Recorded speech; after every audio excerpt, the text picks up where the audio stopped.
The Debt of Silence. I stood before the grand entrance of the luxury restaurant, my worn-out clothes making the security guard sneer as if I were a stray dog. 10 years ago, they pushed me into a pit of despair. 10 years later, I returned to collect the debt with interest. They thought the game was over when they claimed victory, but the truth hidden behind a tattered business card would be the final, fatal blow. Part 1. The blaring horn behind me jolted me awake, nearly sending my battered old motorbike into the concrete divider. The harsh Saigon afternoon sun beat down on my faded, yellowish shirt. I pulled over to the curb, wiped the sweat from my forehead with my sleeve, and pulled a crumpled invitation out of my pocket. 10th year graduation anniversary, Diamond Palace Restaurant.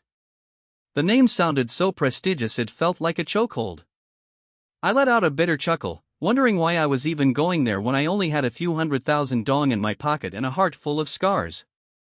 The entrance to Diamond Palace was a spectacle of golden LED lights, with luxury cars lining up at the lobby. I parked my old bike in a dark, distant corner and walked toward the entrance. Just as I stepped onto the marble stairs, a burly, stern-faced security guard blocked my path. He looked me up and down, his eyes lingering on my dust-covered canvas shoes before barking with a sneer, "Hey you, deliveries go through the back. This is a high-end banquet hall, no unauthorized personnel allowed." I stood still for a second, keeping my voice steady. "I'm here for the 12-3 class reunion. Here's my invitation." The guard snatched the paper, glanced at it, and laughed mockingly before shoving it back against my chest. "Cut the crap, man. This class is full of CEOs and expats. You look more like someone looking for a handout. Move along before I have to get physical." At that moment, a brand new Mercedes pulled up. Stepping out was Min, our former class president, now reportedly the CEO of a major construction firm. He was dressed in a sharp navy pinstripe suit, a Rolex shimmering on his wrist. Min saw me, his thick eyebrows shooting up in surprise, which quickly shifted into a familiar look of disdain. "Oh, Lamb? Is that you?" I almost didn't recognize my old friend. "Why do you look so weathered?" Min turned to the guard, his voice dripping with superiority. "Let him in. He's an old classmate of mine. Though he looks a bit disheveled, I'm sure he won't steal anything from the guests." The guard bowed in compliance, and I silently followed Min inside, feeling the weight of the humiliation sinking into my skin. The banquet hall was dazzling under the crystal chandeliers, the soft instrumental music feeling suffocating rather than soothing. Old faces appeared, everyone smelling of expensive perfume. As Min and I walked in, the crowd buzzed. Lan, a girl who once had a crush on me, now the wife of a real estate tycoon, covered her mouth and giggled. "Oh my God, is that really Lamb? I heard you vanished after your family went bankrupt. Did you come to the reunion by bus?" Laughter erupted around me. I chose the most secluded corner at the very last table, reserved for the less successful classmates. But ironically, Min pulled out a chair for me at the center table, surrounded by the golden faces of Class 12A3. "Sit here, Lamb. We haven't seen each other in years, we have to catch up. I heard you're working as a dock worker now? How tragic. You were the top student, and now look at you." Min poured a glass of red wine but didn't hand it to me, he just set it down carelessly on the table. I looked deep into Min's eyes, my usually calm gaze unfaltering despite his taunts. "Everyone has their own path, Min. The important thing is to live with a clear conscience." My response didn't please him. He wanted to see me humiliated, he wanted me to beg, not to act indifferent. Conscience? In this society, what's a conscience without money? You know, the new urban project my company is bidding for is worth hundreds of billions. With just one signature from me, hundreds of families get fed. The people around began to shower Min with praise, their sycophantic words filling the air. I quietly sipped some plain water, my mind drifting back 10 years to the day my father knelt before Min's father, begging for a chance to save our family business, only to be met with a cold shoulder and insults. It was Min's family that drove mine to the brink, leading to my father's death from heartbreak. I had never forgotten that debt, but I never let it show on my face. The party continued with displays of vanity. Some bragged about cars, others about houses or European vacations. I sat there like an outcast, a black dot on a vivid canvas of superficiality. Suddenly, my phone vibrated in my pocket. A short message: goods have arrived at the port. Need the boss's confirmation. I turned off the screen inside. Right then, Min slammed his hand on the table, his voice slurred from drink. Hey Lam, I heard you still owe the school for unpaid tuition? I remember you were kicked out because you couldn't pay. How about this? I'll do a good deed and pay it for you today. Consider it a handout for an old friend. Laughter erupted again, louder and more bitter this time. Lan stood up, took out a 500,000 dong bill from her Chanel bag, and tossed it toward me. I'll chip in too.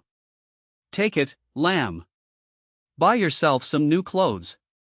Being seen with you looking like this is embarrassing for all of us.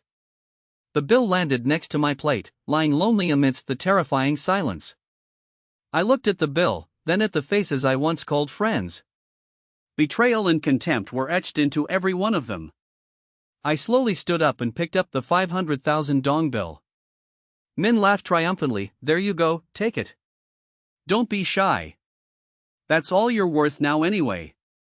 I wasn't angry, instead, I smiled, the first smile since I entered the restaurant. Thank you, Lan. Thank you, Min. I'll keep this bill to remind me of our friendship today. I carefully folded the money, put it in my wallet, and turned to leave. But just then, the doors to the banquet hall burst open. A middle-aged man, impeccably dressed, accompanied by a group of men in black suits, marched straight in. The room went dead silent. Min scrambled to his feet, his face a mix of panic and reverence. Mr. Lai? Chairman of Haiphong Shipping Group? What are you doing here? Mr. Lai didn't even spare Min a glance. His eyes swept the room and settled on me. He walked quickly over and bowed deeply, to the shock of everyone present. Sir, the car is waiting outside. The contract with the U.S. partners is waiting for your urgent signature to meet tonight's shipment. Please forgive us for being late. A deathly silence fell over the room.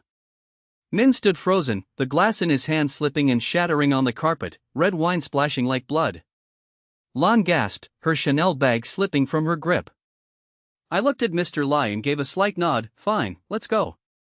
There's nothing left for me here. I turned to Min, whose face was now pale as a ghost. I stepped closer, took the 500,000 dong bill from earlier, and tucked it into Min's vest pocket. Keep your money for your upcoming project. Because I suspect that starting tomorrow, you'll need it more than I do. I walked out, my footsteps firm on the marble floor. Behind me, whispers began to rise, but this time they weren't filled with contempt, but with fear and belated regret. As I stepped out of Diamond Palace, a sleek black Rolls-Royce was already waiting with the door open. The security guard from earlier trembled at the sight, not daring to look up. I sat in the car and looked through the tinted glass, seeing Min stumbling out, screaming my name in desperation. But it was too late.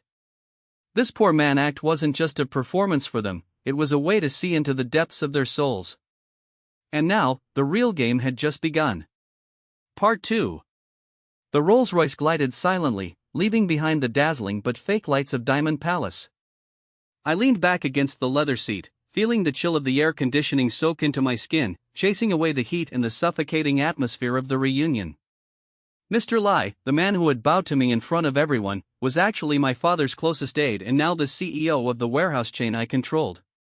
He looked at me through the rearview mirror, his voice steady. Sir, do you want me to handle that Min Fellows company immediately? Their bid proposal is on my desk, one stroke of a pen and they'll be bankrupt within a month. I stared out at the endless stream of streetlights in silence. Not yet, Mr. Lai. You don't use a sledgehammer to kill an ant. Let them believe they still have a chance. The feeling of hope followed by utter destruction is the most painful punishment. I closed my eyes, and memories from 10 years ago surged back like a storm. Back then, when my family was destitute, I went to Min to borrow a few million for my final semester's tuition. Min had laughed, forcing me to kneel and pick up the loose change he threw into a puddle. I picked it up not out of cowardice, but because I needed to survive to pay it all back. The next morning, I didn't show up at the corporate office in a fancy suit. Instead, I put on my old clothes and rode my battered motorbike to a sidewalk cafe right across from Min's company. I sat there, sipping bitter coffee, watching the chaos unfold. As expected, news of the mysterious figure at Diamond Palace had spread through the business world. Min was frantically trying to contact the real boss of Haiphong Shipping to apologize, but he had no idea that the man was sitting right in front of him, just across the street. My phone rang. It was Lan. Her voice trembled, stripped of last night's arrogance. Lam. I mean, Mr. Lam. I'm truly sorry about last night. I had a bit too much to drink and lost control. Can we meet so I can apologize? I have a small gift for you. I smirked, my voice remaining calm. A gift? Lon, I still have that 500,000 bill from last night. If you want to apologize, take that amount, multiply it by 1,000, and donate it to charity in my father's name. Only then can you call me. I hung up before she could utter another word of defense. By noon, I received a report from Mr. Lai. Min's company was in deep trouble. A major shipment of construction materials was stuck at the port due to verification issues. This was a move I had planned. I wasn't using power to bully them, I was simply using the law to remind them about negligence in business. Min was losing his mind, calling everyone for help, but all major partners had received a silent message: anyone who helps Min is an enemy of Haiphong. I left the cafe and strolled toward a decaying apartment complex deep in an alleyway. This was where I had lived for the past 10 years, even though I could afford the most luxurious villas in the city. I wanted to stay sharp, I wanted this poverty to always remind me of my roots and my goal. An old woman named Mrs. Nam lived here, the one who gave me charity meals when I was at my hungriest. Mrs. Nam didn't know who I was, she just called me poor lamb. Lamb? Home so early? Did the boss fire you again? Mrs. Nam smiled kindly, handing me a steaming boiled sweet potato. I took it, feeling a strange warmth in my heart. No, Grandma, I just took off early to handle some personal business. Take care of yourself, I'll have a surprise for you in a few days. Mrs. Nam waved it off. Surprise? Just focus on work and find a wife, quit wandering around. I smiled, peeling the potato, its sweetness hitting my tongue. In that world of deceit out there, only people like Mrs. Nam were genuine. But life is never that peaceful. Just as I stepped into my rented room, a figure was waiting. It was Hung, another old friend, the only one who hadn't mocked me the night before. Hung looked haggard, with dark circles under his eyes. Lam, I know who you are. Mr. Lai told me. I looked at Hung and sighed. Did you come to plead for Min? Hung shook his head, his voice cracking. No, I came to warn you. Min isn't as simple as you think. He's conspiring with a gang to deal with the person behind Haiphong Shipping. He thinks if he removes the head, his project will go through. I froze. My eyes turned cold as ice. Deal with me? Min is actually going for such a reckless move? Hung nodded. He's gone mad, Lam. He just lost a massive contract to a rival, and he believes you're the one sabotaging him.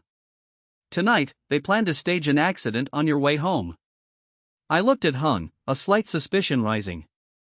Why was Hung helping me?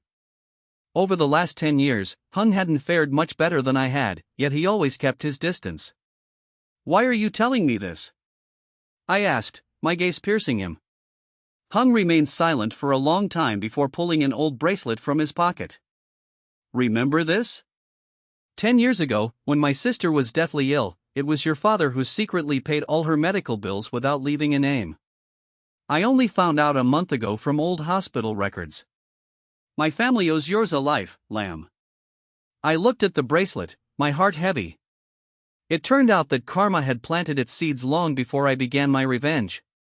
I patted Hung on the shoulder. Thank you. If that's the case, I'll give Min a very big stage for his final act.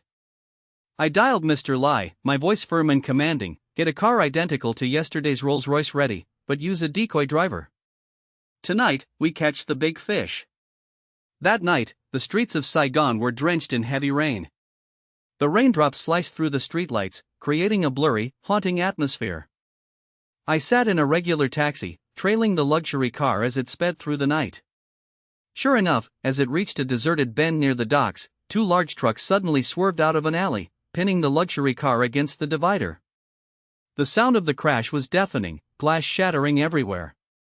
A group of masked men armed with weapons jumped out, surrounding the wrecked car. Min stepped out of another car parked nearby, his face twisted with malice under the headlights. "Oh lamb, did you think money was everything? In this land, the strongest wins. Tonight, I end your Haiphong legend right here." Min approached the crumpled car door, wanting to savor the victory. But when the door opened, no one was inside. There was only a tape recorder playing my laughter. Min froze, his face turning ghostly pale. What is this?" At that moment, high-beam headlights from all directions suddenly flickered on, blinding everyone. Dozens of police cars and special forces swarmed the area, surrounding the entire perimeter. I stepped out of the taxi, holding a black umbrella, and walked slowly toward Min. "Min, you forgot one thing. In business, and in life, never show your trump card until the opponent has played their hand." Min collapsed into the mud, looking at me with pure terror. You trapped me?" I stood over him, my voice ice cold. "I didn't trap you, I only gave you the chance to reveal your true nature. And you didn't disappoint me." But as the police were handcuffing Min, I noticed something wrong. Mr. Lai wasn't there. A sense of dread washed over me. I looked at the recorder in the car, it wasn't just my laughter anymore. There was a strange sound, a steady ticking. "Run!" I screamed, but it was too late. A massive explosion rocked the docks, flames erupting into the sky. Through the thick smoke, I saw a familiar figure standing in the distance, smiling wickedly. It wasn't one of Min's men. It was the person I trusted most. Part 3. The deafening explosion threw me several meters back. My ears rang, and all I could hear was the frantic thumping of my heart mixed with the crackling of the flames. Through the thick black smoke, the figure gradually became clear. It wasn't Min, nor was it the thugs. It was Hung. The friend who, moments ago, had handed me a nostalgic bracelet and sworn to repay my father's life-saving debt. Hung stood there, under the torrential rain, his usually kind face twisted into a smirk of pure satisfaction. I struggled to get up, a sharp pain shooting from my shoulder to my brain. "Hung, why?" My voice was hoarse. Hung approached, showing no fear of the police, because in reality, those police cars standing silently nearby were empty. They were just refurbished scrap cars, a perfect stage to lure me to my death. Hung spat into the mud. "You're still as arrogant as ever, lamb. Did you think you were the only one who knew how to act? For 10 years, you lived like a rat while the Haiphong accounts grew, and me? I had to be Min's lapdog, insulted like a dog, just waiting for this day." Hung pulled a stack of documents from his pocket and tossed them into the dying fire. "That life-saving debt you mentioned? Your father didn't save my sister. Your father was the one who forced my dad to sell his company for pennies, driving him to hang himself on New Year's Eve. My sister died because we had no money for surgery, not because of some incurable disease. You inherited an empire built on my family's blood, and then you come back here playing the victim?" I was stunned. What Hung said was completely contrary to what I knew about my father. But looking at Hung's bloodshot eyes full of hatred, I knew he wasn't lying. At that moment, another figure stepped out from behind Hung. It was Mr. Lai. But he wasn't being held captive, he walked beside Hung like an ally. Mr. Lai looked at me, his eyes cold and devoid of emotion. "Young master, you are too clever, but you relied too much on loyalty. I followed your father for 30 years, and all I got were empty promises about shares. Hung gave me what I needed, half of the Haiphong Empire." I burst into laughter, a sound that rang bitter in the cold rain. "So, the hunter becomes the prey. You two played your parts well. From the reunion to this staged accident, all of it was just to force me to sign over the assets, wasn't it?" Hung stepped forward, pressing a cold gun barrel against my temple. "You catch on quick. Sign it, and I'll give you a quick death. Otherwise, Mrs. Nam and that pathetic slum of yours will burn tonight." The mention of Mrs. Nam made my blood boil. I looked into Hung's eyes, a deadly calm returning to me. Touching someone innocent was your biggest mistake, Hung. I didn't sign. I simply reached for my collar and pressed a small, hidden button. Instantly, from the sea, powerful searchlights swept across the docks. The roar of helicopter rotors tore through the night sky. This time, it wasn't fake police cars. It was the actual security force of the international conglomerate that Haiphong was merely a small branch of. Hung and Mr. Lai turned pale. Mr. Lai stammered, What is this? MNK Group? Why are they here? I stood up straight, ignoring my bleeding wound. Mr. Lai, did you forget where I was during those 10 years of silence? I didn't just build Haiphong. Haiphong was just the bait to find the people who stabbed my father in the back. And today, I've caught both fish in the net. Panic-stricken, Hung tried to pull the trigger, but another shot rang out. A sniper from the helicopter disarmed him. Special forces quickly moved in, neutralizing Hung, Mr. Lai, and their entire crew. I walked up to Mr. Lai, the man I once respected like an uncle. You said my father didn't give you shares? Check the secret drawer in his old office. There's a sign will leaving you 30%. But you chose betrayal before you even looked. Mr. Lai collapsed, his aged face trembling. As for Hung, he continued to howl like a wounded animal. I turned and walked away without looking back. The rain continued to fall, washing away the dust and the remnants of a fake friendship. I returned to the boarding house to find Mrs. Nam still sitting there, waiting for me. Lamb? Why are you soaking wet? Fighting again? I smiled and hugged her frail shoulders. I'm fine, Grandma. I just woke up from a long dream. The next morning, news of the arrests of major CEOs for attempted murder and financial fraud flooded the papers. Min, Hung, and Mr. Lai, they would all pay. I sat in the top office of the Haiphong Tower, lands 500,000 bill on the desk. I tucked it into an old notebook and signed the order to dissolve Haiphong. I would start over, not with revenge, but with something more sustainable.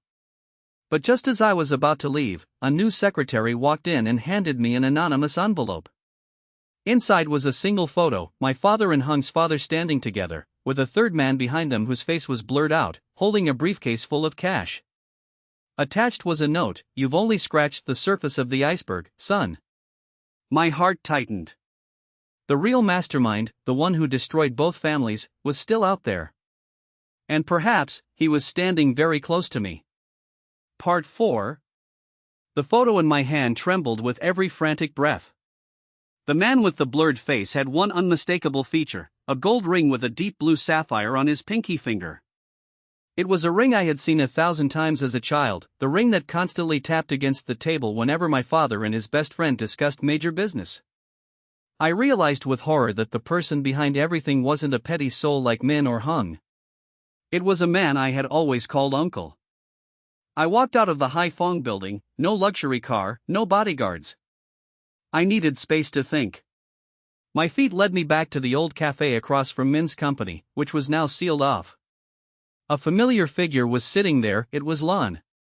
She no longer looked elegant, her eyes were swollen from crying. Seeing me, Lan rushed over and collapsed at my feet in the middle of the street. Lam, I'm so sorry. I didn't know Min was capable of such cruelty. All my family's assets are frozen, my father is in the hospital with a heart attack. Save me, I'll do anything you want. I looked at Lan, my heart unmoving. Pity was a luxury I could no longer afford. Lan, you don't owe me, you owe your own conscience. When you threw that 500,000 bill, you personally cut your last lifeline. I walked past her coldly, but Lan screamed behind me, Don't think you've won. Min was just a pawn. Someone came to see him last night, he said you wouldn't live past tomorrow. I froze. Who was it? Lan trembled. I didn't see his face, he was in a black limousine, but on his hand, he wore a very large blue sapphire ring. My heart skipped a beat. So he had revealed himself, and he wasn't afraid of me knowing. He was challenging me right on the ground I thought I controlled. I returned to the boarding house, but the sense of dread grew. As I entered the small alley, I saw a crowd gathered in front of Mrs. Nam's door. The wail of an ambulance siren tore through the air. I rushed in like a madman, and the sight before me broke me. Mrs. Nam's small home had been ransacked, and she was on a stretcher, gasping for breath. A stranger approached me and shoved a small piece of paper into my hand. "This is a greeting from Uncle. The old debt must now be paid with the lives of those you love." My blood boiled. I couldn't wait any longer. I dialed a number I had sworn never to contact again. "Alpha Strike Team, activate Code Phoenix. I need the location of the black limousine with the regal plates immediately." For 10 years abroad, I hadn't just done business. I had built a private intelligence network strong enough to topple a small government. 15 minutes later, the coordinates arrived. He was at an old villa on the outskirts, which used to be the first office for him and my father. I drove like a maniac through the night, wiping away tears of rage. When I arrived, the villa was shrouded in darkness, except for one lit room on the top floor. I walked in, meeting no resistance. The door was wide open as if waiting for an old friend. Inside, the man was casually pouring wine. He turned around, his face aged but full of authority, his smile as kind as ever. "Lamb? I've been waiting for you. You're good, boy, better than your father ever was. You cleared all the obstacles for me without me having to lift a finger." I moved my teeth, the gun in my hand shaking. "Why, Uncle Ton? My father treated you like a brother. Why did you destroy my family and Hung's family just to take it all?" Ton laughed loudly, a dry, hollow sound. "Brothers? There are no brothers in business, only winners and losers. Your father was too merciful, he wanted to share profits with everyone, even the workers. Me? I wanted an empire. To get it, I had to remove the roadblocks, and your father was the first." Ton took a sip of wine and continued nonchalantly. "Did you think Haiphong was yours?" "No, Haiphong was just a front for me to launder money for 10 years. Every contract you signed, every achievement you made, was part of my plan. You were just a high-end puppet I spent years training." I was stunned. It turned out that for 10 years, my rise wasn't due to talent or effort alone, but shaped by the hand of my enemy. Every move I made was under his surveillance. "What about Mrs. Nam? What did she do?" I roared. "She was the only surviving witness to the massacre of Hung's family years ago. I let her live there to see if you'd find the truth. And you did, so she's no longer of use." Ton set his glass down, his eyes turning razor-sharp. "Now, you have 2 choices. 1. Sign this merger agreement, you'll still be the head of Haiphong but under my command. 2. You'll go see your father tonight." I looked at the agreement on the table, then into the devious eyes of the man before me. Another painful truth suddenly flashed in my mind. Why was he so confident? Why did he let me in here with a weapon? I glanced down at my collar button. My communication device had been jammed. "Don't bother looking, nephew," Ton smirked. "This area is under military-grade signal jamming. And your informants, your Alpha Strike Team, who do you think has been paying their salaries all this time?" The door behind me burst open. The men in Alpha uniforms, the people I trusted most, were aiming their guns at my back. And the person leading them was Hung. He hadn't been arrested at all, he was smiling at me. "Oh Lamb, I told you, you've only touched the surface." Part 5. The room fell into a terrifying silence, with only the ticking of the clock sounding like a countdown to my final moments. Hung stepped forward, casually taking the gun from my hand as if retrieving a toy from a child. He patted my cheek with a twisted smirk. "You're smart, but you forgot a basic lesson. The one who holds the purse strings holds the loyalty." "Your Alpha team? They're machines, and Uncle Ton is the one providing the fuel." I looked around. The familiar faces of the strike team were now as cold as stone statues. This betrayal stung more than any physical wound. I looked at Ton, who was still calmly sipping wine as if watching a masterpiece. "So the explosion at the docks, Mr. Lee's arrest, it was all a play to isolate me?" Ton nodded, his arrogance on full display. "Precisely. Mr. Lai was getting old and developing a conscience. I didn't need someone like that. As for Hung, he understands that hatred doesn't put food on the table, but power does. He chose the right side. Now sign, Lamb. Don't make me take the final step with Mrs. Nam. She's in my hospital, one wrong dosage is all it takes. I picked up the pen, my hand trembling. Every stroke I made would be the end of my father's legacy and my most humiliating surrender. But as the nib touched the paper, I stopped. A faint smile played on my lips, making Hung and Tan frown. Uncle Tan, you were right about one thing, the one with the money wins. But you're wrong about thinking you're the only one with money. I looked up, my gaze sharp as a razor, staring him down. Why do you think a giant like MNK so easily let Haifeng become their branch? You thought you were laundering money through me? No, you were delivering yourself to me on a silver platter. Tan's expression shifted slightly. What nonsense are you talking about? I slowly stood up, ignoring the guns pointed at me. For 10 years, I didn't just build an intelligence network. I'd been secretly buying up 51% of MNK's shares through anonymous investment funds in Switzerland. In other words, I don't work for MNK, MNK belongs to me. And all that clean money you poured through Haifeng's contracts? I gathered enough evidence to send to Interpol an hour ago. Hung sneered, cocking his gun. You think we're afraid of Interpol? This is our territory. True, this is your territory, I said calmly, but the people behind you feel differently. I looked at the Alpha team leader. Captain, Code Phoenix isn't an attack order. It's a financial self-destruct command. If I don't enter a safety confirmation code every 30 minutes, all your salaries and offshore slush funds will be wiped out in an instant. The gun barrels wavered.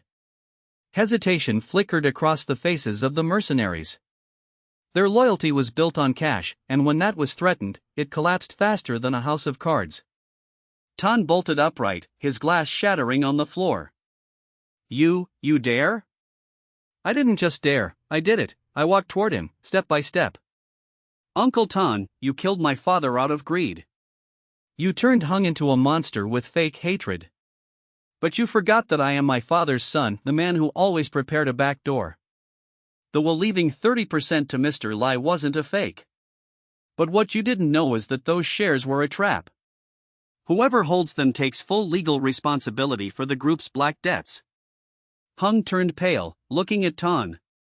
It turned out Tan had promised those shares to Hung in exchange for his betrayal. He realized he was just another used pawn. You old man, you were going to make me the fall guy? Hung roared, slowly turning his gun toward Tan. Chaos erupted in the room. Layered betrayals meant no one trusted anyone anymore. Just then, a voice rang out from the doorway, calm yet commanding, that's enough. Everyone turned.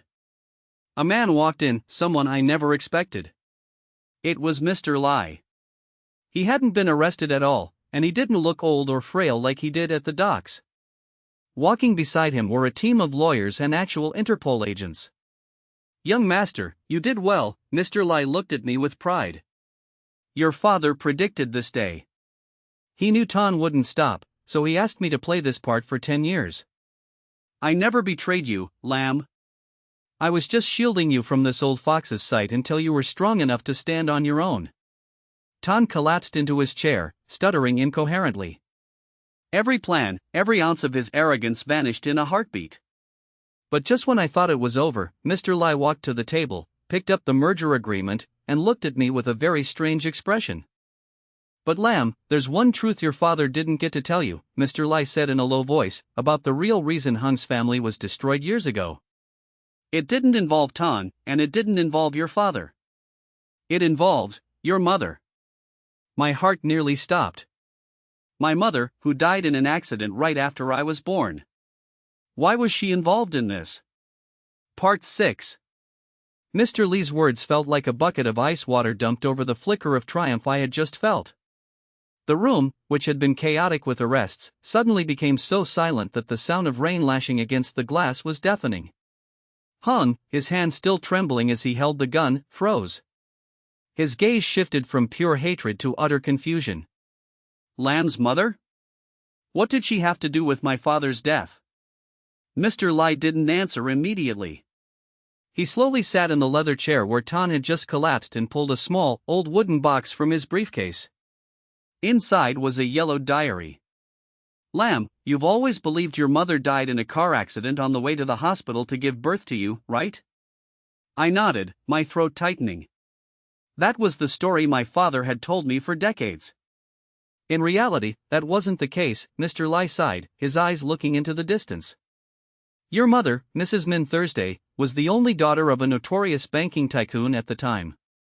And she was the one who signed the order to freeze all of Hung's family assets 10 years ago. Not your father, and not Mr. Tan. I stumbled back, horrified. Why? Our families were strategic partners back then.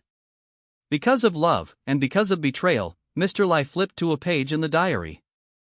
Your mother discovered that Hung's father was secretly conspiring with foreign entities to take over her family's bank, while simultaneously planning to assassinate your father to seize the Haifeng shipping technology.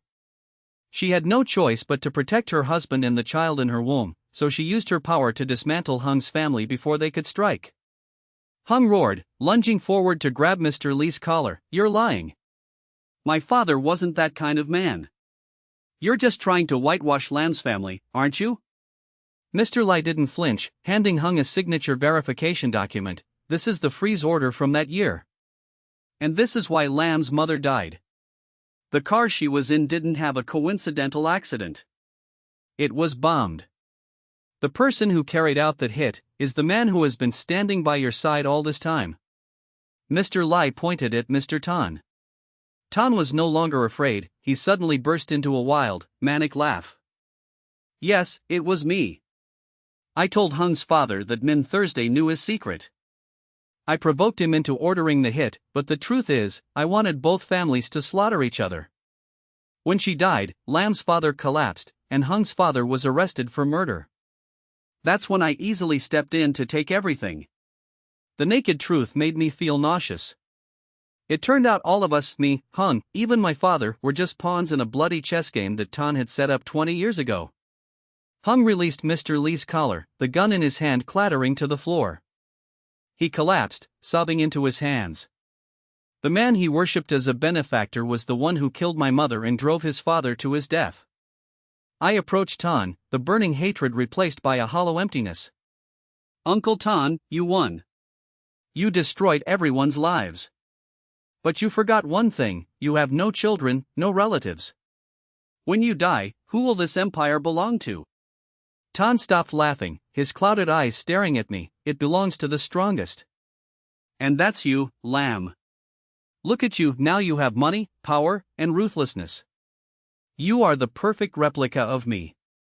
You beat me today, but you will live your whole life in solitude and suspicion, just like me. I looked down at my hands. Had I become a monster just to destroy one? The wealth of Haifeng, the trillions in the MNK accounts, it all smelled like blood and tears now. Just then, my phone vibrated.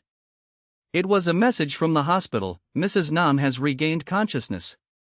She keeps asking for you. I turned to Mr. Lai, my voice firm. Mr. Lai, let Interpol take Tan away. As for Hun, let him go. He's just a victim too. Mr. Lai nodded, but his gaze held something more, something left unsaid. Young master, there is one final thing. In this diary, your mother mentioned a secret vault in a Swiss bank that only your fingerprint can open. She said it was her final gift to you once the truth was revealed. I left the villa, leaving behind the police sirens and the fragments of the past.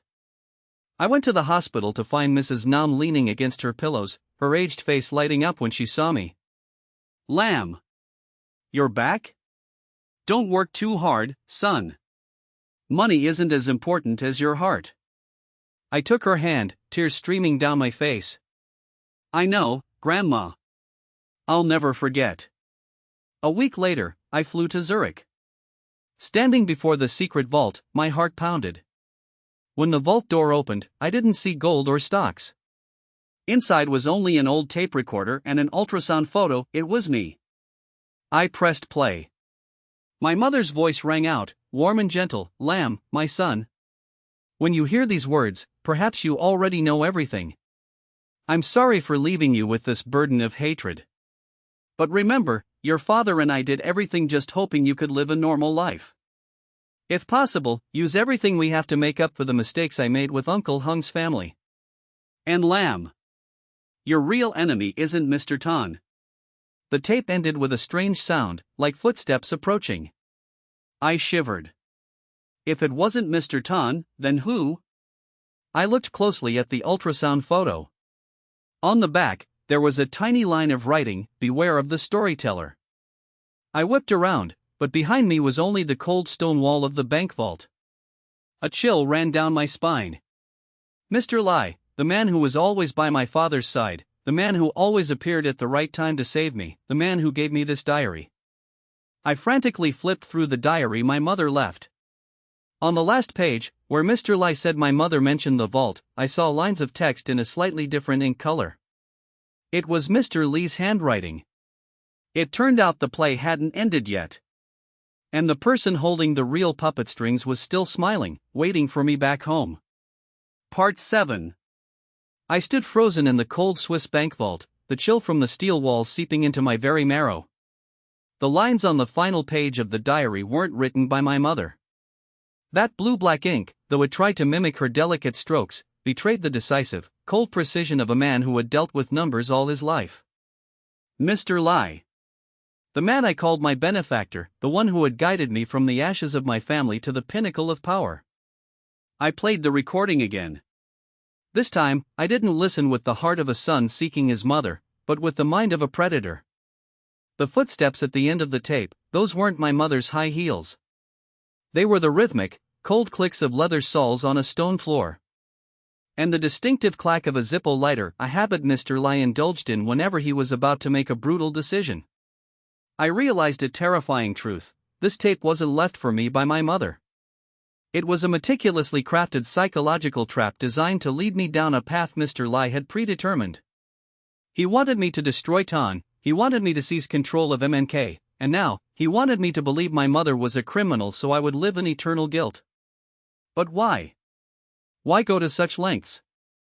I rushed out of the bank and booked the earliest flight back to Vietnam. I didn't sleep on the plane. I connected the dots. For 10 years, whenever I was stuck, Mr. Lai appeared with a timely suggestion. Whenever I wanted to give up, he reminded me of my father's death. He wasn't my protector, he was my handler. He raised the hatred in me like one raises a tiger in a cage, waiting for the day it was big enough to maul his enemies, before destroying the tiger itself. Upon landing at Tan Son Nhut Airport, I didn't go to the office or the boarding house. I drove straight to a suburban cemetery where my parents' graves lay silently under an old frangipani tree. From a distance, I saw a familiar figure standing there, holding a sprig of white flowers. Mr. Lai. He was in his usual gray suit, looking as calm as a benevolent father. "You're back sooner than I expected, Lamb," Mr. Lai said without turning around, his voice as somber as the wind through the leaves. "Have you opened your mother's gift yet?" I stepped closer, standing face to face with the man who had lied to me for half my life. I opened it. And I recognized your handwriting on the last page, Mr. Lai. Why did you do it? You already had all the power at Haiphong, why destroy my last memory of my mother? Mr. Lai placed the flowers on my mother's grave and slowly turned around. His eyes no longer held that fake warmth, but a terrifying emptiness. Power? Lamb, you're too young to understand. Haiphong, MNK, money, they are just soulless numbers. What I wanted was justice. The justice your father and Tan robbed from me 30 years ago. Mr. Lai took out his Zippo, flicking the lid open with a dry click. Your father and Tan were hypocrites. They bragged about brotherhood, but they conspired to send me to prison to take the fall for Haiphong's first financial fraud. I lost 10 years of my youth behind stone walls while they built an empire on my sacrifice. When I got out, your father hired me as an assistant as if he were doing me a favor. Do you know what it feels like to kneel before the man who betrayed you? I was stunned. Another secret unearthed. So you killed my mother to get back at him? No, Mr. Lai smirked, a twisted grin in the sunset. Your mother was the only one who treated me like a human being. She discovered the truth about that old case and intended to clear my name. It was your father, your honorable father, who ordered the hit on that car. He was afraid the truth would ruin Hai Feng's reputation. Tan only provided the idea, your father was the one who nodded. My head spun. My worldview completely collapsed. My father, the man I spent 10 years avenging, was the one who killed my mother? You're lying. You want to drive me mad, so you made this up. Lie or not, ask yourself why your father kept that recording in his private safe and never let you hear it? Mr. Lai stepped closer, whispering like a demon in my ear. You killed Tan, the only brother your father had left. You did exactly what your father once did, eliminated an obstacle. You are his true successor, Lamb. Just then, Hung emerged from behind a tree, holding a gun, his face full of despair. I've heard enough. Both of you are liars. Hung looked at me, his eyes free of hatred but filled with infinite sadness. Lamb, we are just children strangled by these adults since the moment we were born. Mr. Lai, did you think you could control me forever? Hung slowly raised the gun, but he didn't point it at Mr. Lai. He pointed it at his own temple. I'm tired. This game should end here. Hung, no! I screamed, lunging for him. But a dry shot rang out. Blood splattered onto the white flowers on my mother's grave. Hung collapsed, his eyes wide as if questioning the heavens about the injustice of fate. Mr. Lai stood over Hung's body without flinching. A flawed pawn. Such a pity. I knelt beside Hung, my heart breaking. What truth was real? Who was the villain? In this cycle of karma, there seemed to be no good people. I looked at Mr. Lai with utter loathing. You will pay, Mr. Lai. I will use all of MNK's might to put you in prison where you belong. Mr. Lai chuckled, pulling out a small remote. You forgot one thing, Lamb. You signed that merger agreement at the villa. It has a hidden clause, all MNK assets transfer to a trust in my name if you die or are convicted of a felony. And guess what, the gun Hung just used for suicide. It only has your fingerprints on it. I looked down at my hands in horror. When I lunged to stop Hung, I had touched the gun as it fell. You staged everything? Karma is often late, but it always arrives on time, Mr. Lai said, turning to walk away. Goodbye, nephew. Enjoy your last few days of freedom. I stood alone in the cemetery, surrounded by cold graves and the body of my only friend. I realized I had won the financial game but lost the game of being human. But Mr. Lai was wrong about one thing. He thought he was the storyteller, but he didn't know that there was one final character who hadn't revealed themselves yet. The character even Mr. Lai had forgotten in his perfect plan. I picked up my phone and called an unfamiliar number. Mrs. Nam, start Project Resurrection. It's time to bring the real person behind the bombing to light. On the other end, Mrs. Nam's voice was no longer that of a frail old lady from the boarding house, but a sharp, cold voice. Fine.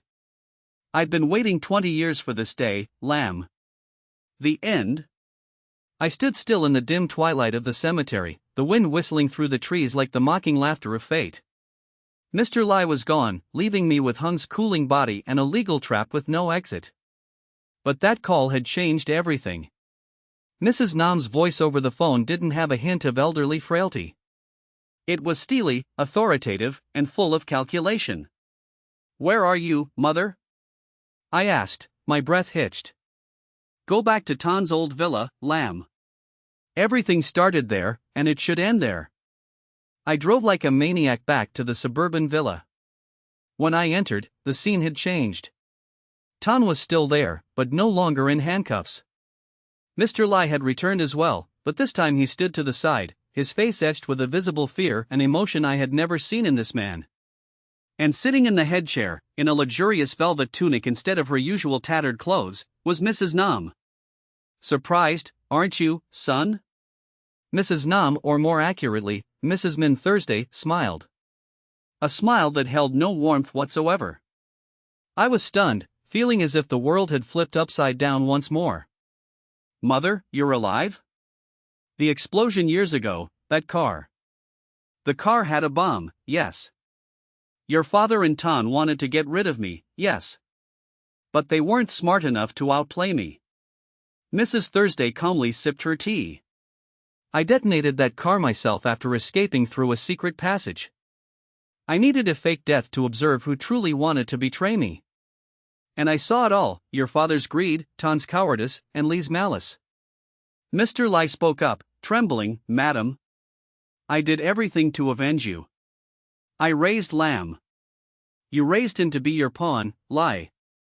Mrs. Thursday cut him off, her gaze sharp as a razor. Did you think I didn't know how much of my family's money you secretly embezzled? Did you think I didn't know you were the one who leaked info to Hung's father to provoke the hit? You weren't avenging me, you were clearing the path to sit in this chair. I looked at the woman before me, the mother I had spent my life missing and idolizing.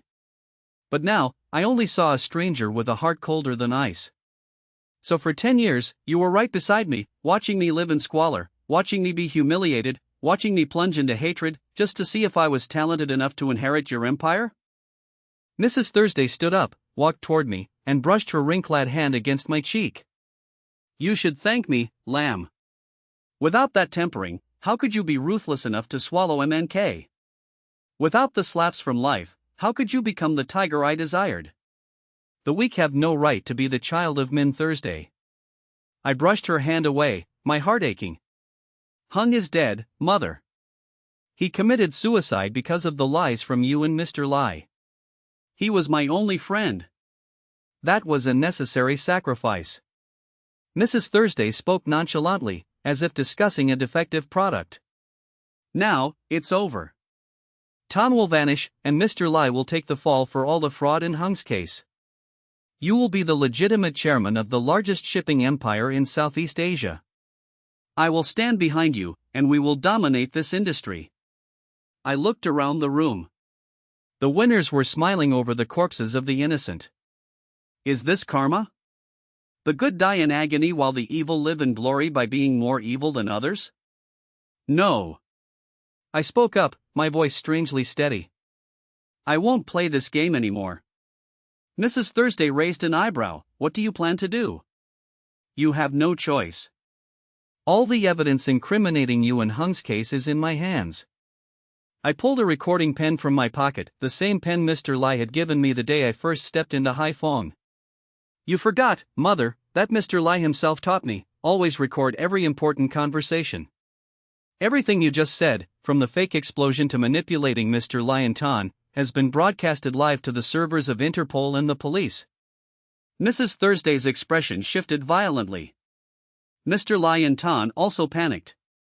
You're right, I am your son, so I also know how to be heartless. I backed toward the door, where police sirens began to flash in the distance. For 10 years I lived in poverty, but I was at peace. For the last 10 days, I lived in wealth, but I felt like a demon. I'm giving it all back to you. This empire, this hatred, take it to prison and rule there. The police burst in. Mrs. Min Thursday, the powerful woman who had just revealed herself, was led away in handcuffs. Mr. Lai and Tan didn't escape the net of justice either. As she passed me, Mrs. Thursday looked at me with a gaze of both hatred and a twisted sense of pride. You're good, Lamb. You truly are my son. I didn't answer. I walked out of the villa, taking a deep breath of the cold morning air. 1 month later, I stood before a small school in the Highlands, which I had built using my remaining legal personal funds. I was no longer Chairman Lam of a $1 trillion group, nor was I poor Lam from the boarding house. I was just a volunteer teacher. Mrs. Min Thursday, received a life sentence. Mr. Lai and Tan faced similar fates. The assets of Haiphong and MNK were seized and put into a fund to support victims of financial fraud. I took out Lan's old 500,000 bill and slowly burned it. The flickering blue flame consumed the last scrap of the past. Karma isn't about the evil dying, it's about the evil having to live with the torment of what they created. And for the good, sometimes the greatest reward is simply a night of dreamless sleep. I looked up at the bright blue sky and smiled slightly. The game is over.